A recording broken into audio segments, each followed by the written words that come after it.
Mas maliit man ang Taiwan kaysa Pilipinas, mas malakas naman ang Taiwan pagdating sa produksyon ng bigas kada ektarya. Kaya ilang Pilipinong magsasaka ang doon nag-aaral para matuto ng makabagong paraan ng pagtatanim. Saksi si JP Soriano. Imaginin mo na lang kung ganito ang araw-araw mong view sa Taiwan. Sa tinitirahan mong mala resort ang ganda't mga pasilidad tulad ng sarili nitong sinihan at fitness center. Lahat ng ito, dormitoryo lang ng OFW na si Gemma. Skilled worker siya sa isang semiconductor factory. Pero sa araw na ito, inabutan ko siyang inaasikaso ang mga personal na pangangailangan. Compare sa ibang bansa. Mas maganda din sa abroad, sir, kasi worth it yung pagod namin. Ang mga benepisyo gaya ng maayos na pabahay at mataas na minimum, ilan lang daw sa mga dahilan kung bakit umabot na sa mahigit 154,000 ang mga Pilipinong nagtatrabaho rito. At inaasahang darami pa. Pero di lang daw sa pagbibigay ng trabaho abroad, partner ng Pilipinas ang Taiwan.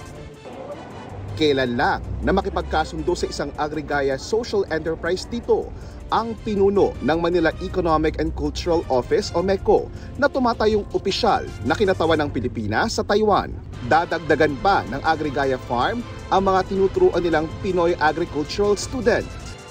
Sa mga farm na ito dito sa Kaohsiung, Taiwan, nag-train at sinanay ang mga Filipino agricultural students mula sa Pilipinas upang maging interns at turuan sila ng tamang paraan ng pagsasaka gamit ang mga bagong teknolohiya. Ang good news, madaragdagan pa po ang mga Pilipinong tuturuan nila kasama na rin ang mga OFWs. Bagay na kailangan daw sa Pilipinas dahil napakataas ng presyo ng bigas sa ating bansa.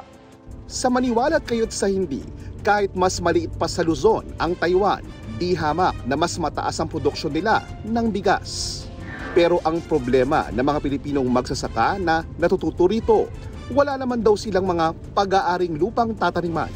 I'm going to write our president that those who just graduated, there are only 49 of them, our government should give them at least 5 hectares of agricultural land.